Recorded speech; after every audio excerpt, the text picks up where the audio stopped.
Mês de junho começando e é um mês que nos convida a projetos de leitura bastante audaciosos. Vejam bem, começa no dia 1º, quarta-feira, e se estende ao dia 30, uma quinta-feira, compreendendo aqui 5 semanas. Isso porque a gente pode considerar, dar uma roubadinha aqui, o dia 30 e o dia 31 de maio como dias que estão ali somando para este longo mês de junho. Estamos chegando aí na metade do ano e o que vamos ler é sobre isso que a gente vai conversar hoje aqui no Sujeito Literário.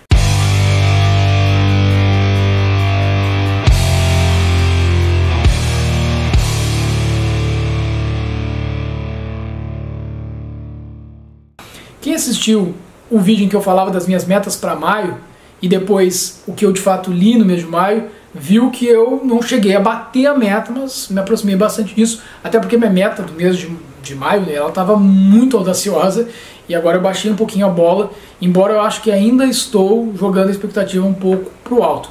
Eu costumo dizer para vocês, quem está chegando agora no canal e não sabe, eu estipulo essa meta, a maior parte desses livros eu acabo realmente lendo, e muitas vezes acontece de chegar um livro numa parceria com alguma editora, ou eu mesmo acabo adquirindo algum livro, ou ganho de presente, enfim, e aí esse livro se torna uma prioridade, eu não tenho problema nenhum com isso. Eu vou ler o que eu tenho vontade de ler, e eles acabam passando para frente. Esses outros livros vão entrar nesse rodízio, nessas filas que a gente acaba fazendo, todos nós leitores, que acabam indo uns para frente, outros para trás, aí joga, enfim, lê, depois não lê, e acaba que muitas vezes aquele livro que era uma prioridade já não é mais tão prioridade assim. Enfim, vida de leitor.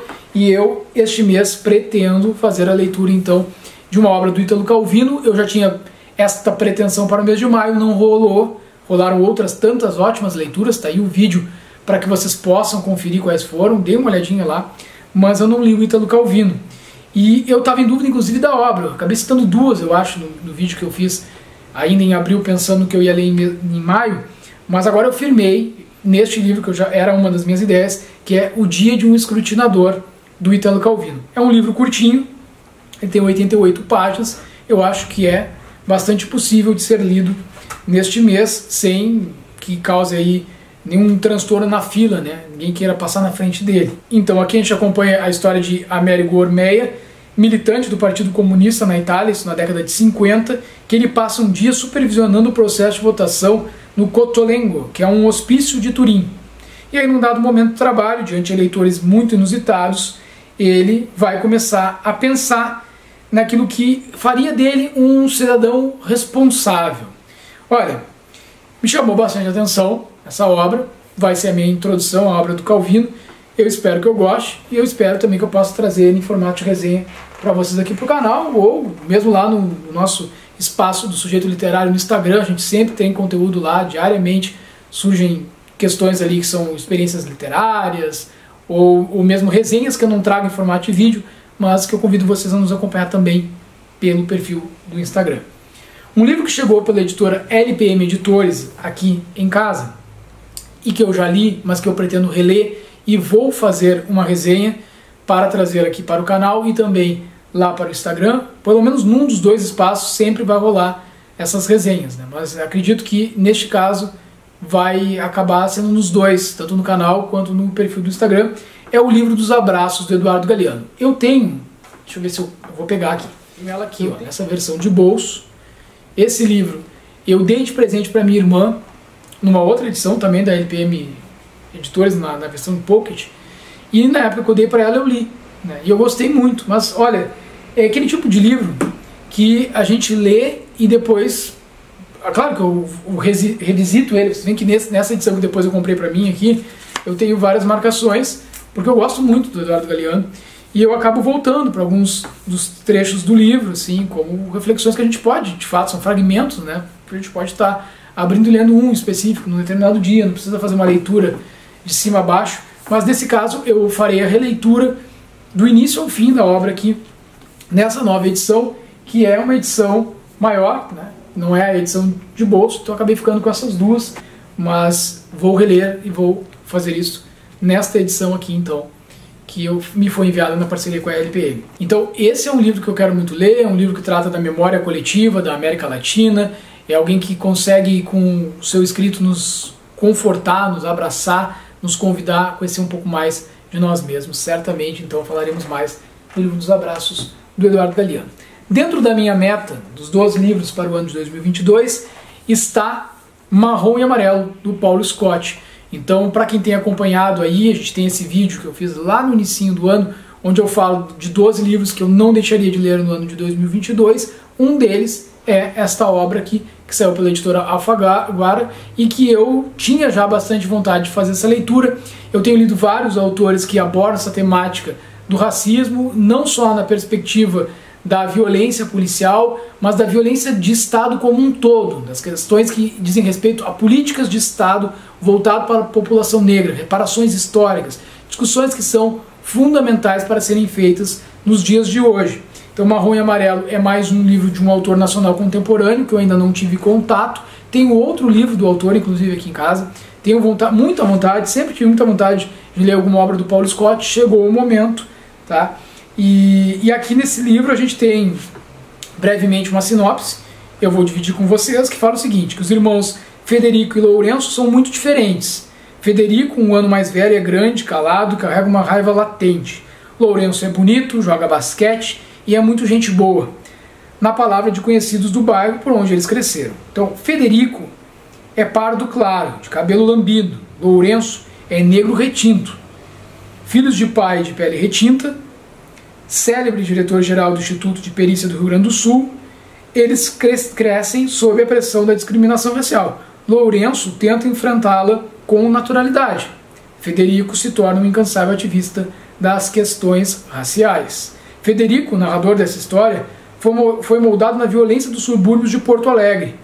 Carrega uma dor que vem da incompletude nas relações amorosas e, sobretudo, dos enfrentamentos raciais em que não conseguiu se posicionar como achava que deveria.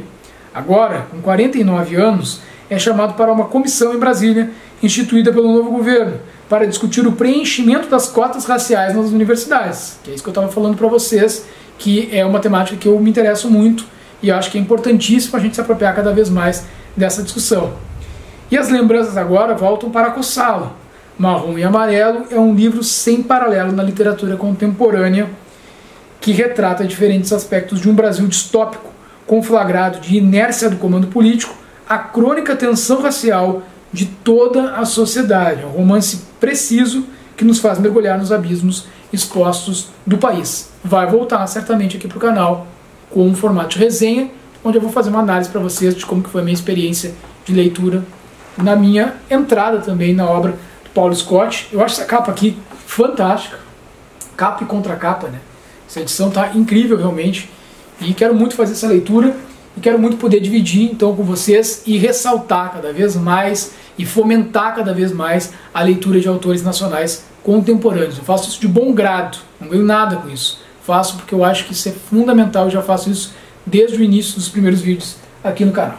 Também quero falar para vocês que eu não fiz a leitura do que eu falo quando falo de corrida, do Haruki Murakami. Eu já tinha dito que eu só li o livro Sono. Eu sei que tem gente, se não me engano foi a Roberta que fez um comentário aí, se ela estiver assistindo, um grande abraço para a Roberta, que falou, olha, seria legal se tu fizesse uma resenha sobre o livro Sono. Eu pretendo fazer uma releitura do livro, é um livro curtinho, dá para fazer isso em breve também, talvez, quem sabe, até encaixe aqui ou no mês que vem, para que eu faça a releitura e aí sim possa fazer uma resenha legal sobre desse livro, O Sono.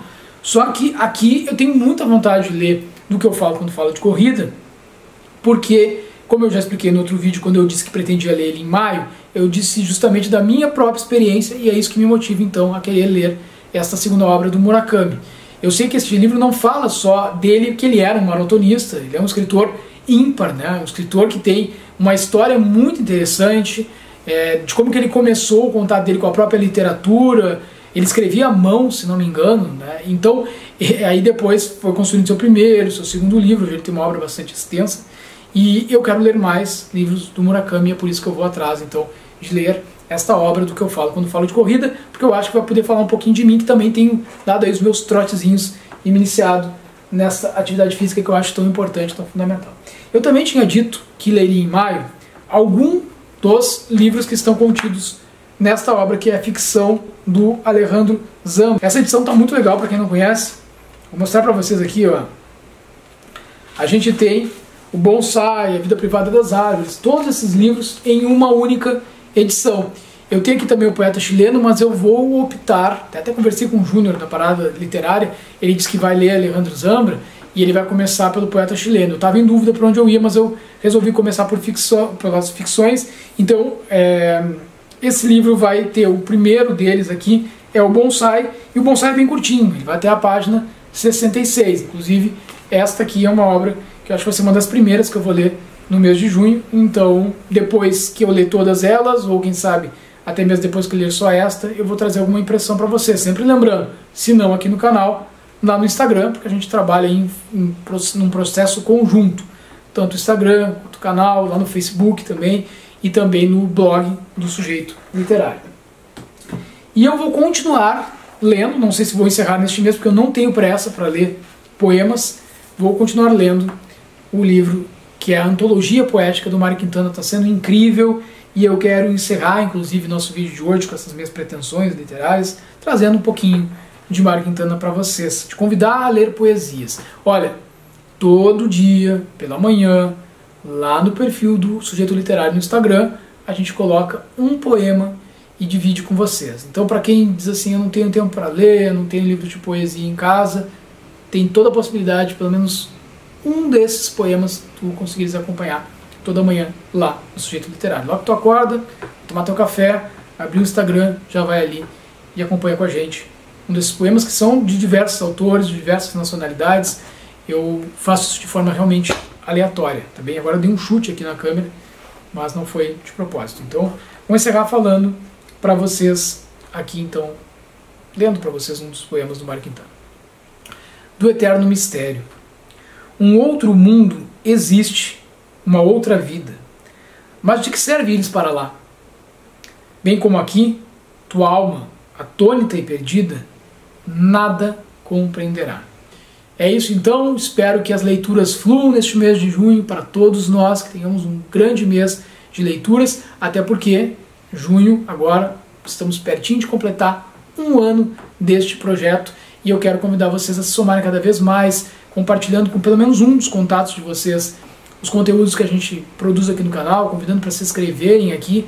Vamos fazer com que esse projeto realmente consiga se solidificar e a gente possa ainda ter vida longa aqui pelo YouTube e conseguir compartilhar, dividir, fazer trocas em relação a livros, entrevistas, tudo mais que a gente produz aí de conteúdo para vocês, tá bem? Um grande abraço, até a próxima e tchau, tchau.